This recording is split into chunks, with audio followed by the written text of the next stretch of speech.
Friends, প্রত্যেক সপ্তাহের মতো এই সপ্তাহ শনিবার দিন আমি একটা স্টক আপনাদের জন্য নিয়ে এসেছি। এই স্টকটার কাজ কি? এই স্টকটার কাজ হলো, মানে এর যে বিজনেসটা হলো এন্ড টু এন্ড বিভিন্ন ধরনের ফ্যানের এরা ব্যবসা করে। বিভিন্ন ধরনের ফ্যান বলতে কি ধরনের ফ্যান? ফ্যান বলতে সিলিং ফ্যান, এক্সস্টার,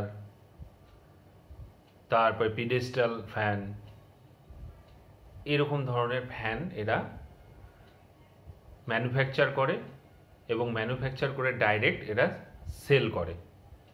এই বিজনেসটাকে কি বলা হয়? এন্ড টু এন্ড সাপ্লায়ার বলা হয়। মানে এরা ম্যানুফ্যাকচার যেমন করে সেরকম এরা মার্কেটে এরা কিন্তু বিক্রিও করে।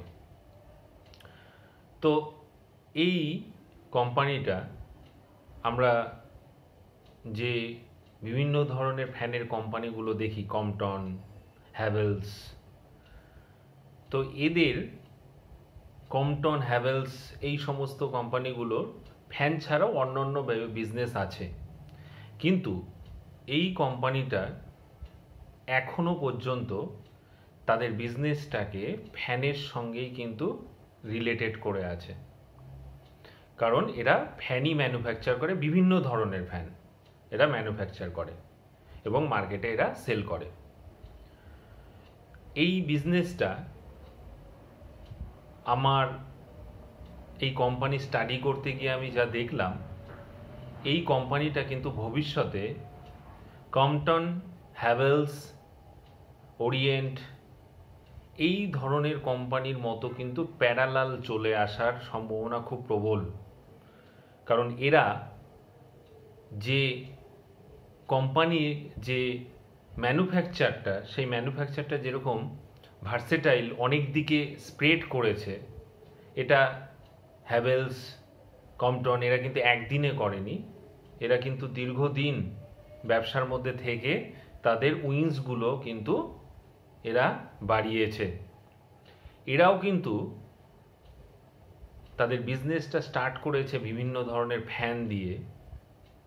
এদের যদি কোম্পানিটা অন্য অন্য উইংসগুলো যদি এরা স্টার্ট করে, তাহলে কিন্তু এরা হ্যাভেলস, কম্পটন এরকম ধরনের কোম্পানির মতো কিন্তু প্যারালাল এরা চলে যাবে।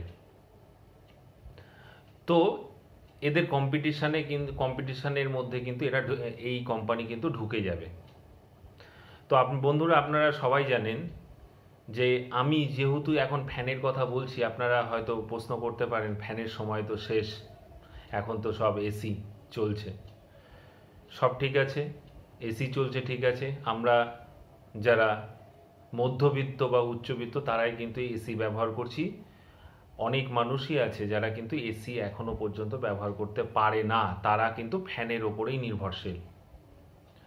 তো এই কোম্পানিটা যেহেতু ফ্যানের ওপর বিভিন্ন ধরনের ফ্যান, শুধু সিলিং ফ্যান বা স্ট্যান্ড ফ্যান বলে না, বিভিন্ন ধরনের ফ্যান, এক্সস্টার, ঠিক আছে, বিভিন্ন ধরনের ফ্যান এরা ম্যানুফ্যাকচার করে, সেহেতু এই কোম্পানিটা কিন্তু একটা সময় কিন্তু তাদের উইংসগুলো কিন্তু যদি এরা বিজনেস মানে প্রফিট যদি ভালো করে, তারা তবে কিন্তু এরা এই ব্যবসাটাকে কিন্তু আরও বাড়িয়ে তুলবে, মানে উইংসগুলো বাড়াবে।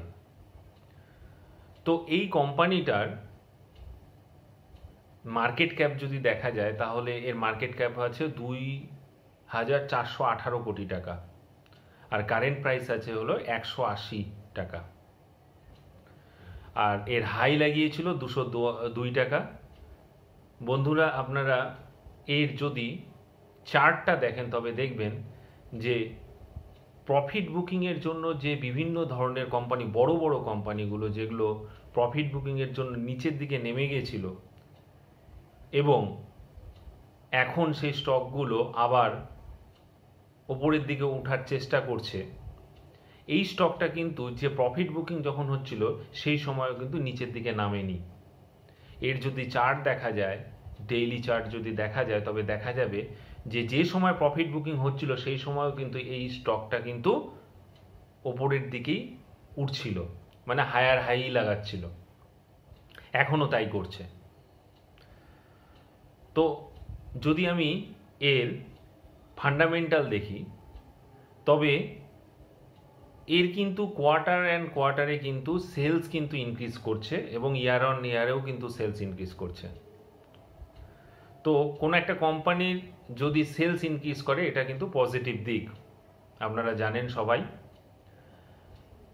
আর 2 নম্বর কথা, যদি বড়োয়িং দেখি, বড়োয়িং ইনক্রিজ করছে ঠিকই, কিন্তু রিজার্ভ কিন্তু সেই তুলনায় বড়োয়িংয়ের তুলনায় কিন্তু রিজার্ভ কিন্তু বাড়ছে। তো বড়োয়িং করে মানে লোন করে কিন্তু এরা ফালতু কোনো খরচ করছে না, এরা কিন্তু রিজার্ভে কিন্তু টাকা থাকছে, কিন্তু তবুও কিন্তু একটা কোম্পানি চালাতে হলে লোন নিতে হয়, সেই লোনগুলো এরা নিচ্ছে, কিন্তু রিজার্ভে টাকা রাখছে। রিজার্ভে টাকা থাকলে পরে কি হবে, যে কোম্পানি ভার্সেটাইল মানে উইংসগুলো কিন্তু একটা সময় কিন্তু বাড়াতে পারবে, শুধু ফ্যানেই সীমাবদ্ধ থাকবে না, অন্য অন্য ফিল্ডেও কিন্তু এরা কাজ করা শুরু করবে। আর একটা গুরুত্বপূর্ণ ব্যাপার হলো, যদি শেয়ার হোল্ডিং প্যাটার্ন দেখা যায় তবে দেখা যাবে যে প্রোমোটাররা 71.79% এরা ফিক্স ধরে রেখেছে 2019 থেকে। আর এফআইআই কিন্তু ধীরে ধীরে কিন্তু তার স্টেকটা কিন্তু বৃদ্ধি করছে। ডিআইআই আর একটা জিনিস খুব ইম্পর্টেন্ট, আমি এর ফান্ডামেন্টাল দেখতে গিয়ে দেখলাম যে ডিআইআইরা কিন্তু এই মার্চ 2025-এ শুধু মার্চ 2025-এই ফার্স্ট কিন্তু এই কোম্পানিতে কিন্তু ইনভেস্টমেন্ট শুরু করেছে। আগে কিন্তু ডিআইআই করেনি, কে করেছে? এফআইআই করেছে। ডিআইআই কিন্তু স্টার্ট করেছে। দেখা যাচ্ছে যে 2025-এর মার্চে 0.15% কিন্তু ডিআইআই ফার্স্ট ইনভেস্টমেন্ট করেছে। তার আগের থেকে কিন্তু এফআইআই কিন্তু এই কোম্পানিতে ইনভেস্টমেন্ট করে যাচ্ছে। এটা কিন্তু একটা মানে গুরুত্বপূর্ণ বিষয়। তাহলে যখনই ডিআইআইরা টেক পার্ট করছে, এফআইআইরা করছে, তো কোনো একটা কোম্পানিতে যখন ডিআইআই বা এফআইআই নতুনভাবে ইনভেস্টমেন্ট শুরু করছে, এটা কিন্তু একটা পজিটিভ দিক, কারণ ওরা কিন্তু দেখে শুনেই কিন্তু কোনো একটা কোম্পানিতে ইনভেস্টমেন্ট করে, অনেক কিছু যাচাই করে, অনেক কিছু চিন্তা ভাবনা করে তবেই কিন্তু তারা ইনভেস্টমেন্ট করে, এমনি ইনভেস্টমেন্ট করে না। তো ডিআইআইরা 2025-এর মার্চে ফার্স্ট ইনভেস্টমেন্ট শুরু করেছে। এই কোম্পানিটার নাম কি? এই কোম্পানিটার নাম হলো ওয়ান্ডার ইলেকট্রিক্যাল লিমিটেড। ওয়ান্ডার, আমি স্পেলিংটা বলছি, wonder WONDER, wonder electricals limited.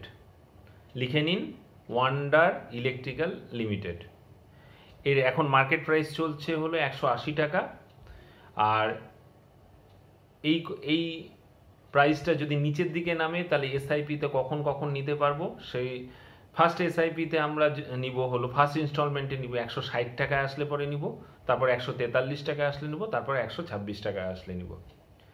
বন্ধুরা, আমি যে স্টকগুলো দিচ্ছি আমি লক্ষ্য করছি সেই অনুযায়ী কিন্তু ভিউ হচ্ছে না।